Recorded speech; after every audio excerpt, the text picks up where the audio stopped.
Cela avait été largement pressenti par les médias, mais si est désormais officiel, le tribunal de Nanterre renvoie au 30 mars l'examen du référé sur l'album posthume de Johnny Hallyday et le gel de ses avoirs. Pratiquement un mois après l'annonce de la contestation de son dernier testament et le début d'une guerre médiatique sans pareil, les avocats de David Hallyday et Laura Smet avaient rendez-vous ce 15 mars avec ceux du clan de la veuve du chanteur et mère de ses deux dernières filles, Jade, 13 ans, et Joy, 9 ans, pour une audience technique au tribunal qui a donc été reportée à la demande du fils de Sylvie Vartan et de la fille de Nathalie Baye.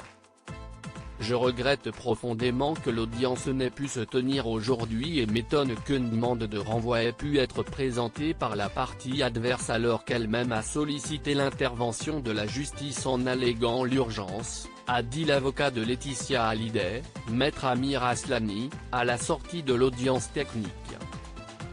D'ici au 19 mars, les avocats de Laetitia Hallyday devront notamment fournir à la partie adverse des précisions sur le trust au sein duquel Johnny Hallyday aurait réuni tous ses actifs au bénéfice de sa femme, conformément à un testament rédigé en juillet 2014 aux États-Unis.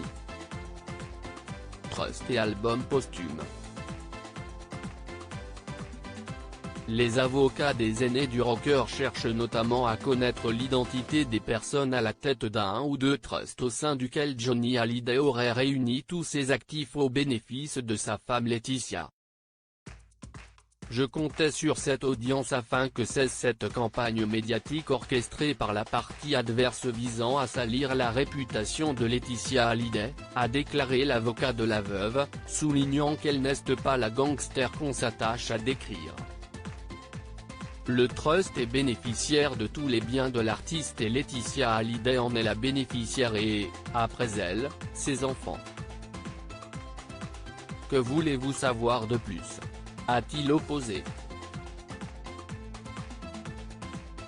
Les avocats des deux aînés s'interrogent aussi sur l'état d'achèvement de l'album sur lequel a travaillé le rocker, pour déterminer s'il était terminé avant sa mort ou s'il s'agit d'un album posthume.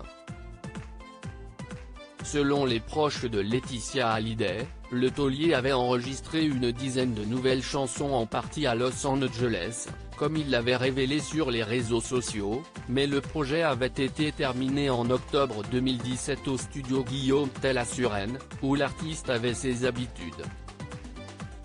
Par la suite, sa veuve a veillé au peaufinage du disque.